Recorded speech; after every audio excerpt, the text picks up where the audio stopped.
Here we are, ladies and gentlemen. Welcome to episode 139 of the PA Turner Pod. We are live still, as you can see on YouTube. So if you're listening to this on Apple Music, Spotify, Google Podcast, Stitcher, wherever you listen to the audio version, you're missing out quality here on YouTube, as it's just me, no Rob in sight. He was questionable all week. That's why he didn't show up for the Tuesday 10. He missed out on that one, and then this was a game time decision on tonight, and then he was ruled out due to personal reasons. But I believe he'll be probable for next week for the Tuesday 10 and the PA Turn Pod with me next Thursday. So right now, Rob is good. He's just dealing with some personal problems and some technical difficulties. I think he's, strangling Xfinity over the phone.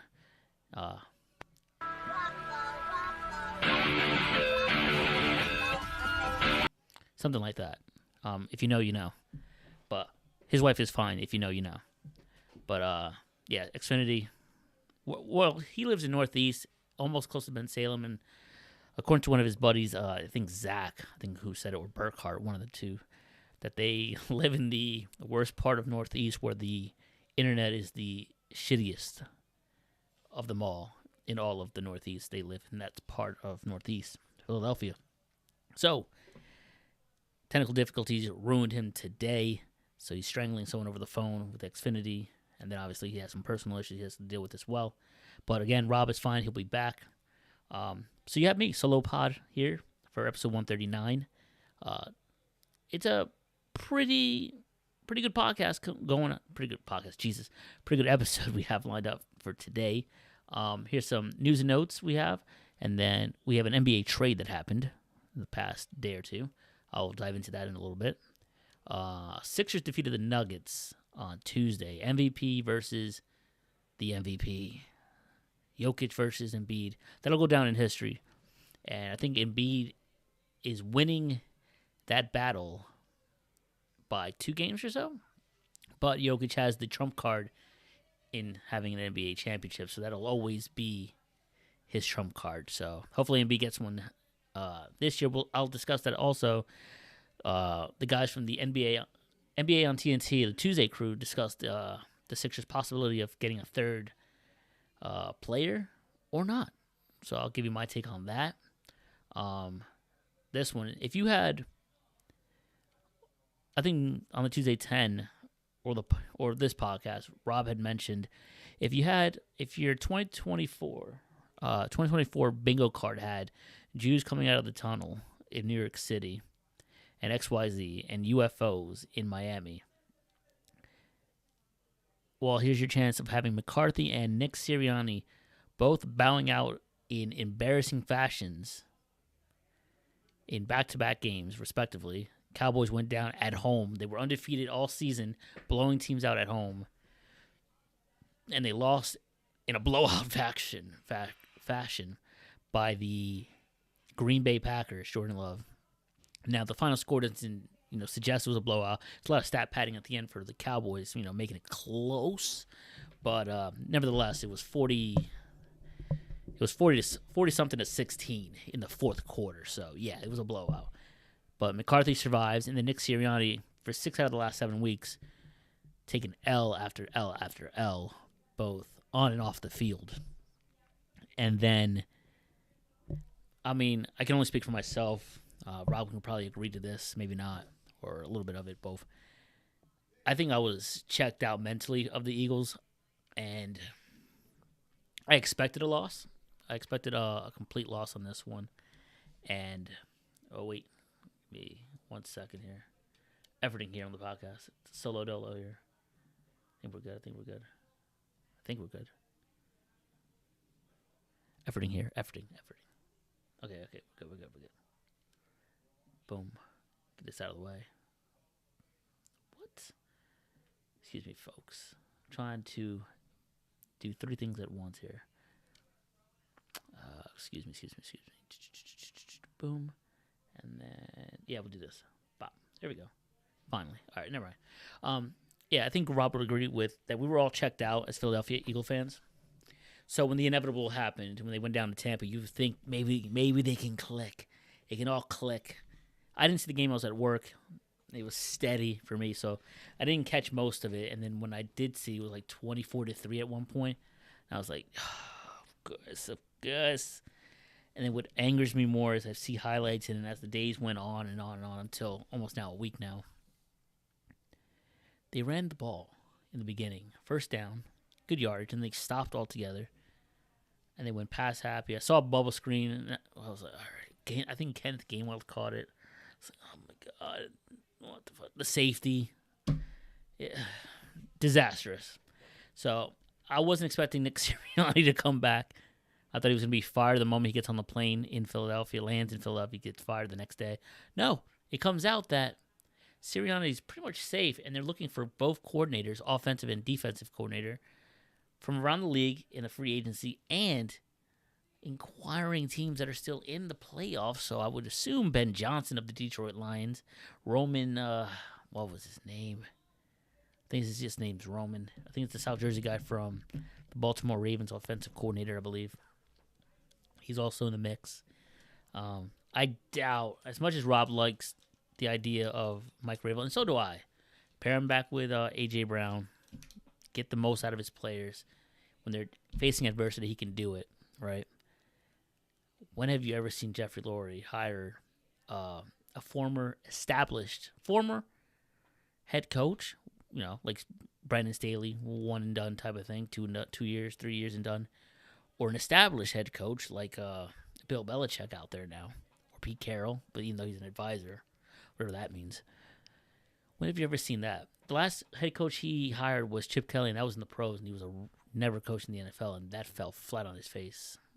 And we saw it, that Lurie doesn't like to give power too much to the head coach. I mean, Andy had a little bit of it. Dougie wanted some of it. Kelly got it and, pushed Howie basically in a closet. So then Howie's been cooking ever since. But, yeah, it was expected loss. What was unexpected was Sirianni return, so I'll touch on that a little bit later. I'll do the playoff picks for Saturday and Sunday, the divisional round, the TTP. Rob did not send me his picks. Everything here on the podcast. We'll have it on the Instagram, pa.turnpod on Instagram. Please follow. Subscribe on YouTube, too. You can just search PA Turnpod or go on the link on Instagram, pa.turnpod. Go on the link, click the link, and you'll find our YouTube link there. Boom, click it, subscribe, and click the bell, too, to be notified when we go live. We go live every Thursday. We try to, anyway. Every Thursday night, evening. And then, it'll be posted on Friday. What else? I'll touch on the Flyers. Yes, me. All alone here, solo podcast for episode 139. I'll be touching on the Flyers. That should be interesting. Probably do a little bit of rapid fire. And then a little see ya at the end. So I'll try to do it. It's been, I don't know, I've been rambling for 10 minutes, it feels like. We're live here. We're live here on the podcast. 10 minutes ranting. So without further ado, let's talk about the NBA trade that went down I think it's a 3-team trade, essentially. So I just made it into 3 teams, but it's really just 2 teams, and the third one just kind of had like a pick that got thrown in there. So the big news: the Pacers and Raptors finally made the deal. It's been rumored for a few days now, and it became official, I believe, yesterday or today, Thursday. The Pacers have acquired all-star forward Pascal Siakam from the Toronto Raptors. 4 guards: Bruce Brown, Jordan Nwora, 3 first-round picks, and Kira Lewis. I believe 1, if not 2 of those names are from the Pelicans, who are also in this deal. The Pelicans just simply acquired a second-round pick via the Pacers. So again, Pacers have acquired Pascal Siakam from Toronto. Raptors have got Bruce Brown, Kira Lewis, and forward Jordan Nwora, and 3 first-round picks. That's a haul for Pascal Siakam. I didn't expect that big of a haul for Pascal, but when Halliburton went down with that injury, and I think at the bottom of the division, not the bottom of the division, excuse me, in the playoff seeding, I think they're 7th or 8th in the playoff seeding, and they were red hot. They made it to the in-season tournament final. They bowed out to the Lakers, who won that fake chip again. They have the bubble, and they have the in-season tournament. So Lakers are good in the pretend bowls, but in the actual finals, come out flat. Next here, we have Embiid versus Jokic. Let's go. Yeah! Yeah! Baby, this one I missed as well. I fell asleep. I actually swapped out of my shift. I put money on this game. And then as I went to get comfortable and watch, boom, passed out, didn't wake up until 3 a.m. the next morning. All discombobulated. My fucking phone went off. Trying to get back to everyone messaging. Lo and behold, I donated again to FanDuel. But the Sixers did win, which is the more important aspect here. They won 126 to 121. Again, this was Tuesday, so this is old news. But this is the reigning MVP versus the other MVP in Nikola Jokic. This head-to-head matchup, like I said in the top of the show, Embiid in the head-to-head matchups is beating Jokic, but Jokic has the NBA title. Right. Embiid finished the game with 41 points, ladies and gentlemen. 7 rebounds, so he cuts his 30-10 streak at end. He had 10 assists. He pulled his inner Jokic there and gave 10 assists, almost a triple-double. 12 of 15 from the free throw line, ladies and gentlemen. Nikola Jokic, 25 points, respectable. 19 boards. 10 of them, I think, were offensive. That's flagrant out there.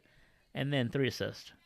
Everyone else, let's just name the notable 2 from each squad. For the Nuggets, Michael Porter Jr. ended up with 20 points, 4 of 8 from downtown. And then Jamal Murray, 17 points, 10 assists, too. So he got himself a double-double, And then for the Sixers, the good guys, the boys, Maxey, another 20-plus point performance. I think he's on 6 or 7. I was going to say 10. I think 6 or 7 straight games with 20-plus points or more in a game. He ends up with 25 points, 5 rebounds, 9 assists, almost had a double-double, 4 of 9 from downtown. And then I have it here, Crumble. Mr. Tobias Harris. Man, what a love-hate relationship Sixers fans, have with this man. Of late, since Embiid was out for that period of time, and then since Embiid's return, Tobias Harris has been giving us some steady numbers. He ends up with 24 points, 8 of 10 from the field, 6 of 6 from the line. I'm not mad at it.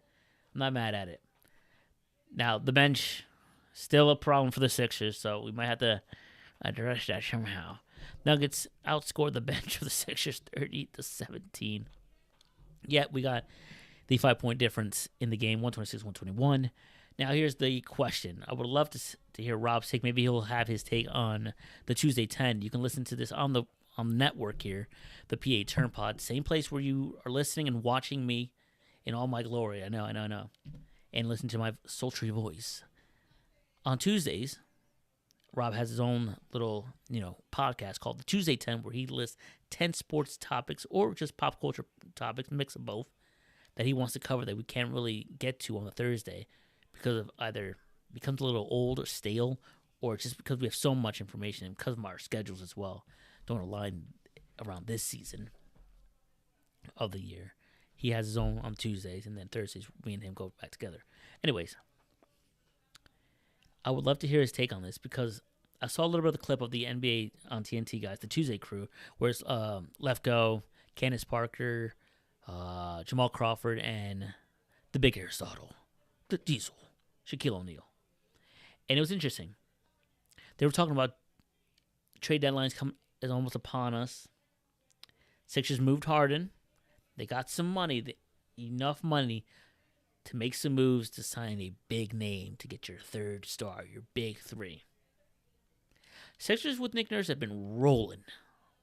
It's been beautiful. A breath of fresh air. Embiid's playing happy. Maxey's looks like he's just elevating his game. Tobias Harris looks finally. We're January now, but he finally feels comfortable and he's playing his old self. Almost his Clippers ways before we got him from the Clippers. Pat Bev has been a breath of fresh air off the bench as a role model as well for Maxey. B-Ball Paul's getting a lot of minutes. Jordan Springer as well. Morris, Batum, you name it. The whole squad that they got for Harden as well has been performing. Korkmaz, unfortunately, what can you do? Just ask for another trade and see if you get some playing time and actually score. So I have 4 bulletin points here from each of the panels. Shaq kicks it off with saying that he feels that the Sixers are ready to compete and be in the finals and win it possibly this year, because their third option that everyone's clamoring to see who they're going to make moves for with Daryl Morey is already there in Tobias Harris. If Tobias Harris keeps playing the way he's been playing lately this season, scoring 24 points on Tuesday, if he can keep this up throughout the season and in the postseason, that and then some, the Sixers are in sync right now. They're good. They got their third man. You don't need another star who has to sacrifice, play different from his offense or his style to fit in. This team is in sync. Chemistry is off the charts. Momentum's on their side.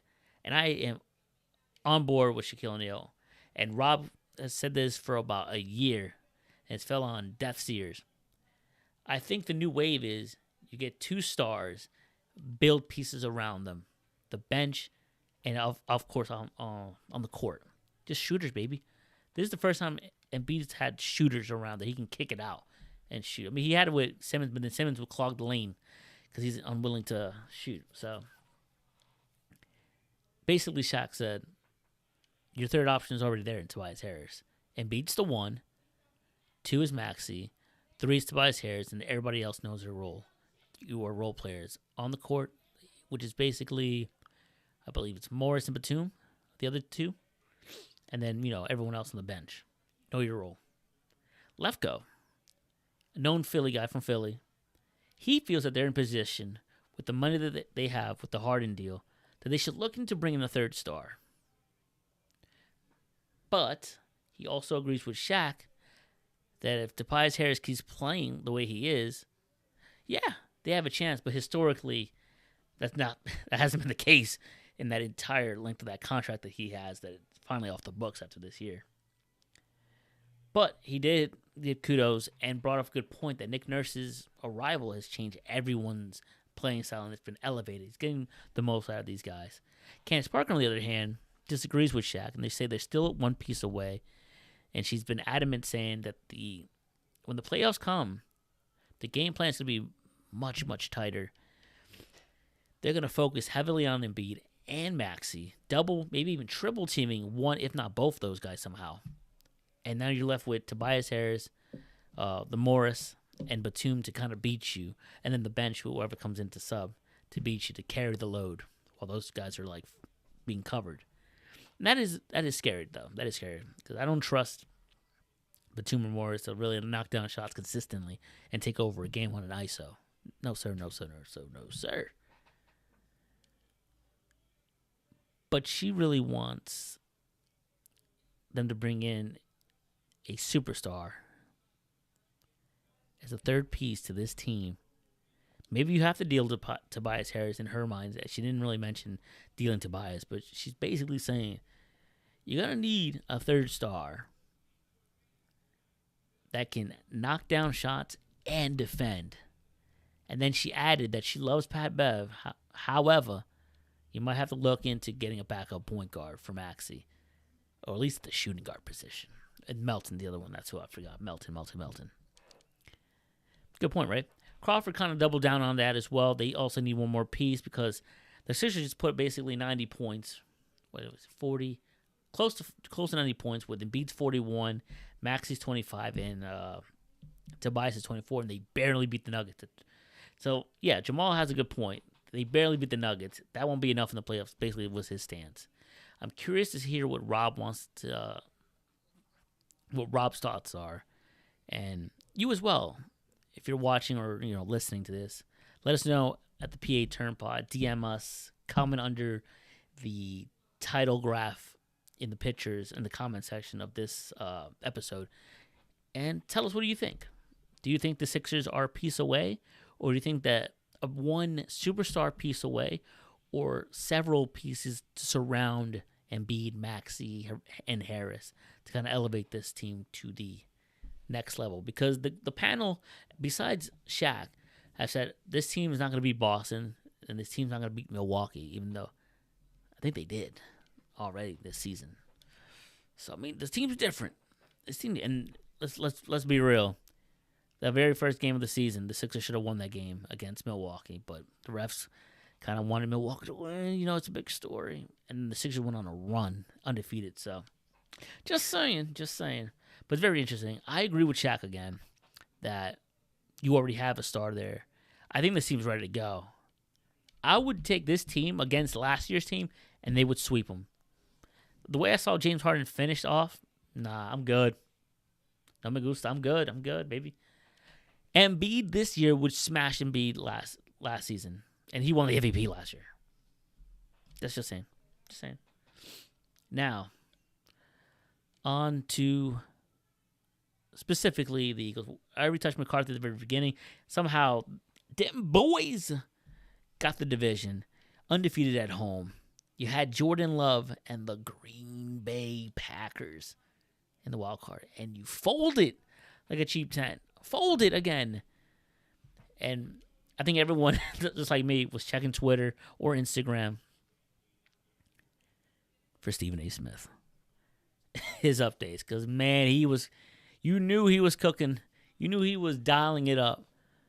And this man must be stopped. And he went off on First Take the following day, on Monday. Just wait. The Cowboys don't disappoint. Man, they folded like a cheap tent. So McCarthy somehow is back. And I believe he said, quote, buy into us, end quote, for this upcoming season. I don't know. Maybe. I don't know. We'll see what happens with Quinn, that defensive coordinator. He might look for a head coaching job now. I'm curious to see what happens there.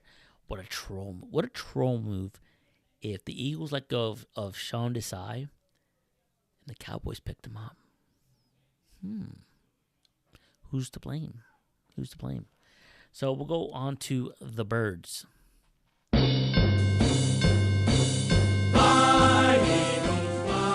that bullshit off.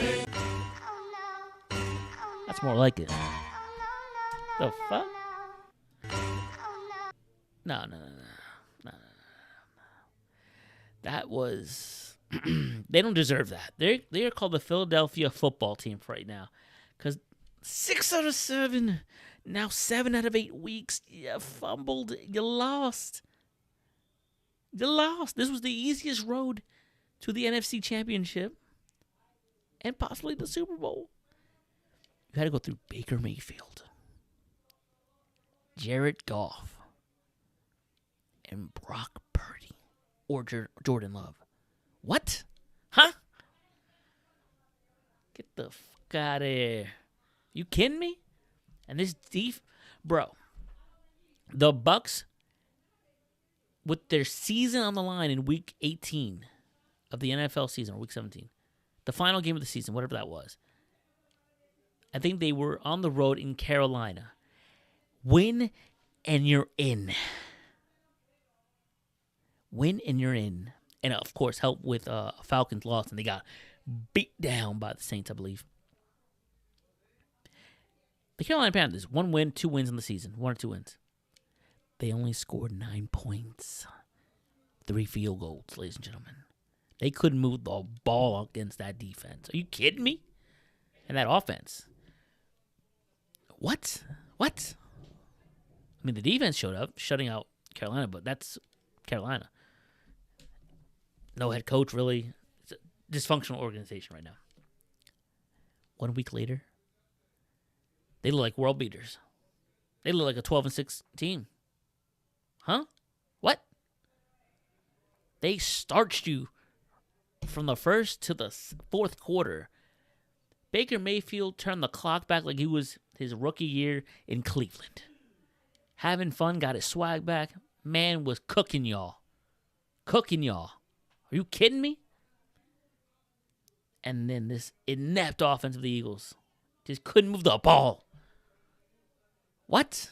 This team scored 9 points last week. And they were putting the beating on you. And all you did was score 9 points yourselves. The entire game. And you went for 2 on the tush push. And guess what? You failed. Now, granted, looking back at it, it was one of the defense players was basically grabbing Jalen Hurts' helmet and neck and twisting it away from the goal line, getting on call. But that's expected because the NFL wants that play out of the league. So they'll just turn a blind eye. Turn a blind eye to the play. Nevertheless, that right there encapsulated the season and how the game was going to go for the Eagles. They couldn't even get the tush push right, and that was their bread and butter, their one guaranteed play in the entire offensive playbook. They couldn't even get that right. Are you kidding me? I would have just tried to get to the the 37-yard line. Whatever it is, a 55-yard kick, and just say, fuck it. Jake Elliott, win us this game. Just kick it every time. Because this offense can't do shit right now. Are you kidding me? I digress, though. Sirianni surviving. Let's get back to the topic at hand. I think Sirianni surviving. Rob posted in the doc that we share. How? Right? I'll tell you how. The pandering worked, ladies and gentlemen. That pandering, the being on his knees, allegedly, that's me. Willing to take the blame also at the podium, get all the nails, the knives thrown at him to protect Lori and Howie Roseman. These guys are control freaks. They hired a guy that they can control. So if anything were to go wrong, blame isn't on them. They did their job. Owner shelled out the money. GM, got the players, the personnel, whatever. Head coach is the one that has control of making it work. When he doesn't work, he has to take the bullet for it, right? That's just my opinion. So the pandering, hello, Philadelphia, he's a scumbag. If he was fired and was the coordinator for the Chargers or something, or the Denver Broncos, he'd be a scumbag. I remember him from winning us the Super Bowl. That's about it. Or getting us to the Super Bowl, excuse me. We thought Sirianni was going to get fired. The man is still hired. And not only that, according to Adam Schefter, I believe, Roseman, Lori, and Sirianni are currently looking at coordinators around the NFL, including teams that are still in the playoffs, moving forward. What? Jesus Christ. And then another one, speaking of Adam Schefter, that scumbag did it again. Comes out because he wants to be first, right? It's how it is in the business and media. Because you want to be first to get the info out. He basically said it from a second or third party, never confirmed or anything, that Jason Kelce is going to step away. He told his teammates this was his last season. He's done. Well, on the podcast, that following Tuesday, I believe, Kelce basically said, I want to do it on my terms. I'll let you know. It's going to be a definite retirement. Yada. It's too soon to make a decision after a game.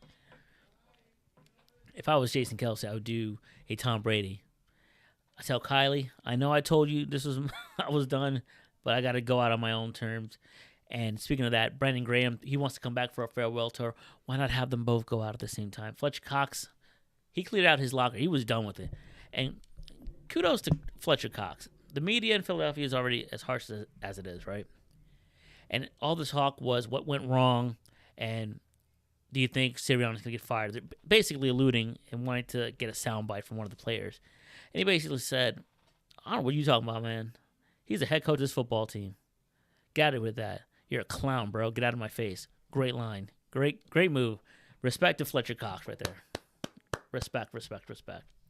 Brian Johnson, he's now interviewed for the Falcons head coaching position on Thursday. I believe that's his third team. I think it was the Titans. I forgot the other. I think it was the Titans. Titans is some other team that also inquired for Brian Johnson for an interview. Could be that rule where you got to, unfortunately go through the process of interviewing a African-American or person of color. But I think Brian Johnson could be a good offensive coordinator. It's just the pressure in Philadelphia. You're just coming off a Super Bowl appearance. Expectation is to get back and now win it. You've seen what Seikens doing out in Indy. He was a catch away from possibly getting into the playoffs, but then a drop happened, and it got in. The Houston Texans came in. And not only that, they starched the Cleveland Browns and Joe Flacco's Cinderella run. I wonder where Joe Flacco goes. Because Deshaun Watson has that guaranteed player-friendly contract where he has no opt-out and he's there making a lot of money. So curious to see who makes a phone call like, yo, Flacco available? What you want for him? Probably nothing too crazy. Unless Flacco always wants to retire, but I think he wants to play. He wants to be a starter. Nevertheless, Brian Johnson could probably be a good head coach somewhere else. Or just even not head coach. Head coach is just mind-boggling. I think offensive coordinator or quarterback coach, do your bread and butter. Head coach? Head coach? We'll see. Carolina was the other team. Carolina and I think the Titans.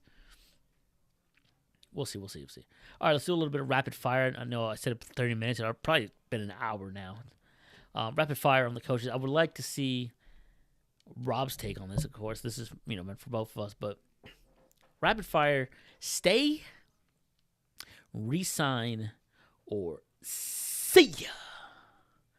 So, let's do it. Nick Sirianni for me. See ya. Brian Johnson. See ya. Pensa Boy. See ya. Sean Desai. See ya. See ya. Actually. You're fired. What? See ya. And then that. All right, now for the players. Got that out of the way. Fire them all, honestly. To me, personally.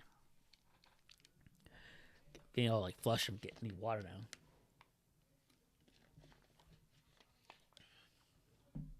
Active contracts. Kenneth Gainwell. You're fired. What? See ya. Josh Sweat, keep him. Hassan Reddick, keep him, please. Having him drop back in coverage is fucking asinine.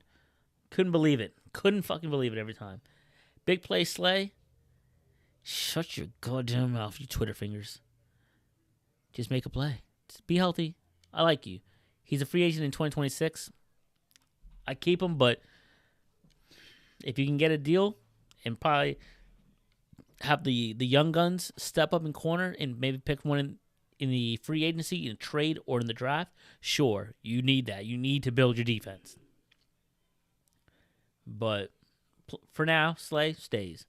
Avonte Maddox, man, he gets injured every time. I like him. Stay. James Bradbury. James Bradbury.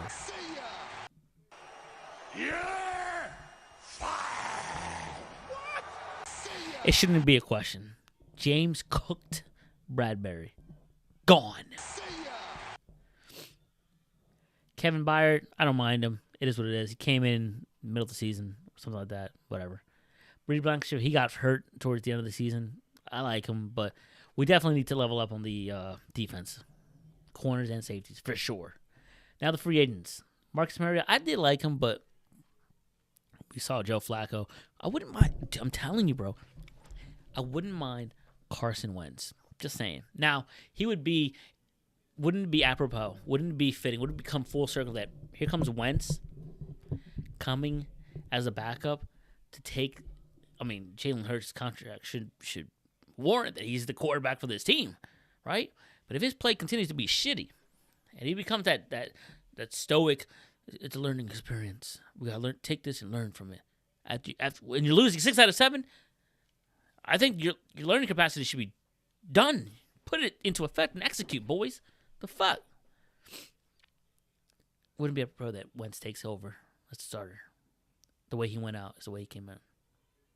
The way he comes in is the way he came out. The backup taking over as a starter. It writes itself. Anarchy in Philadelphia, that would happen. Is my Wentz shirt? Oh, no, I put up Brown. And Brown has his number, too, which is crazier. DeAndre Swift, please re-sign him. Sign him, please, for the love of God. The Giant Killer, please, Boston Scott, sign him. Rashad Penny, I hate to say it. You did nothing for me. They didn't use you. Please, Jason Kelsey, if you don't retire, obviously come back. Jack Driscoll, sure. Asoa Opeta, Sure, the offensive line needs to be there because from time to time, Lane Johnson will probably miss some games. Kelsey could have been gone. You would have had to put in Jurgens, I believe. Cam Jurgens would have been in the center spot. But yeah, keep the guards, keep the offensive line. Eliminate Zacchaeus. Quez Watkins. Julio Jones. Maybe a 2-year with an opt-out after the second year. Keep him. Fletcher Cox. 1 year, but the money has to be right. If not, Jordan Davis, you better fucking get into shape, buddy.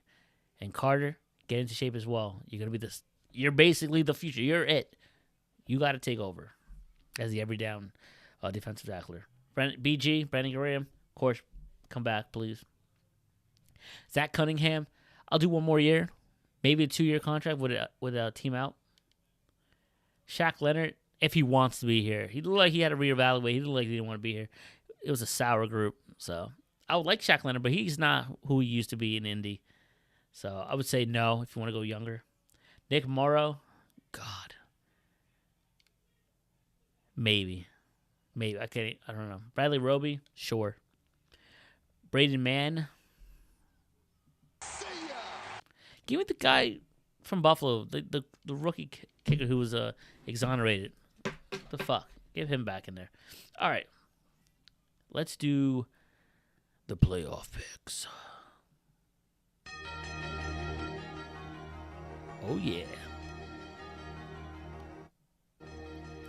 I can't really do these with Rob because for some reason the auto doesn't work, so it only works in the solo fashion.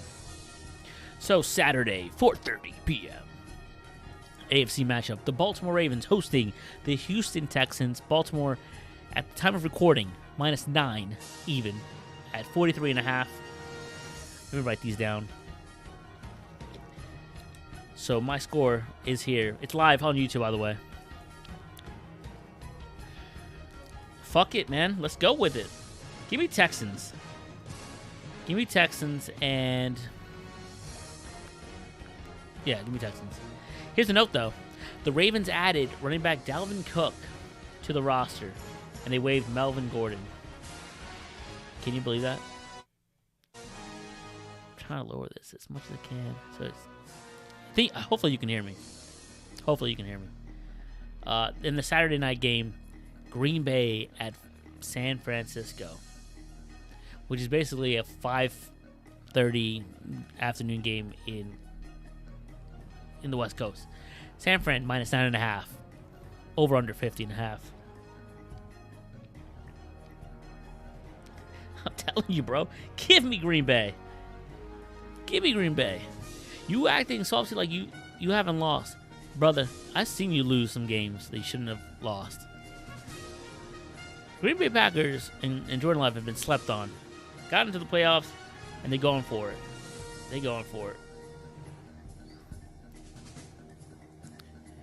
It's going to be close, though. It's not going to be a blowout. Not going to be like Dallas. I mean, they already went to Dallas, undefeated Dallas, and put a beating on that defense.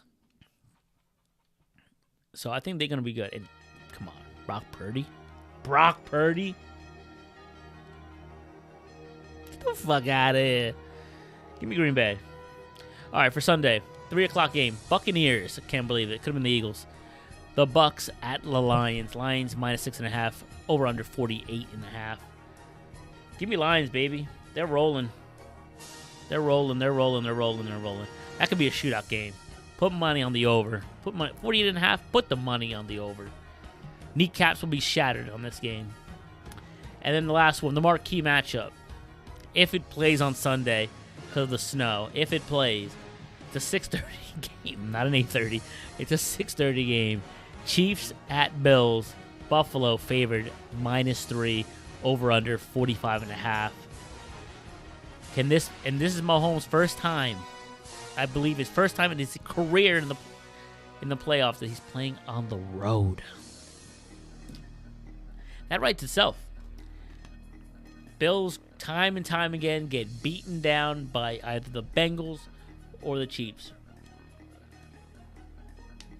Excuse me. They fight a good fight. They get close, and then a miracle happens for Mahomes with 13 seconds left. It wins the game for them, right? Now they're at home. The Frozen Tundra 2.0 in Buffalo.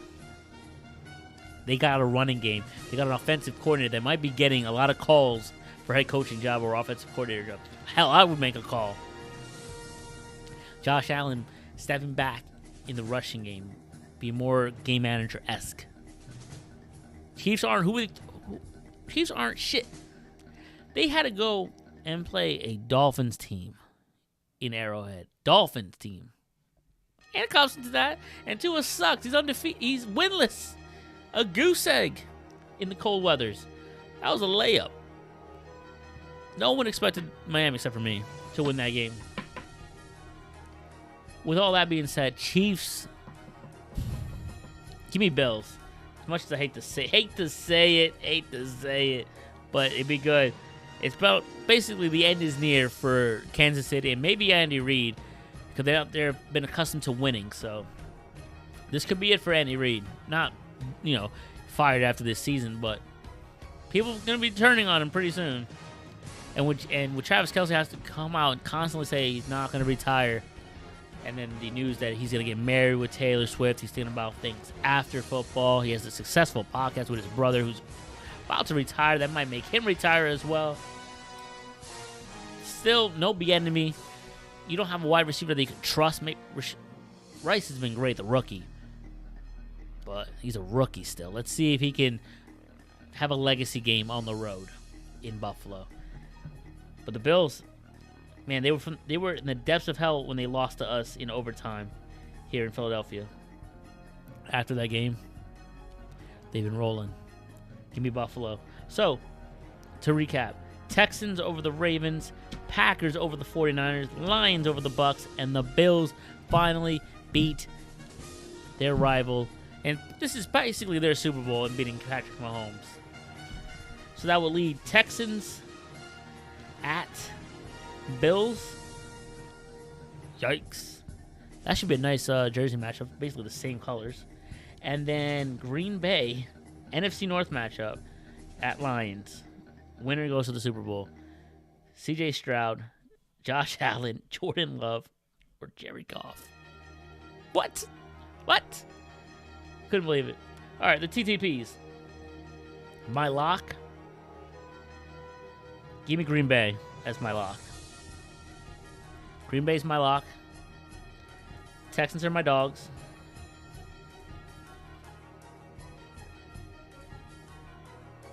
Over 48.5 in the Bucks-Lions game. And then -3. It could be... -3 is crazy. Sure, -3 for the Bills. Sure. So, again, to finally recap this playoff pick. Texans, Packers, Lions, Bills. Packers are my lock. Texans are my dogs. Bills -3. And then over 48.5 for Bucks and Lions game.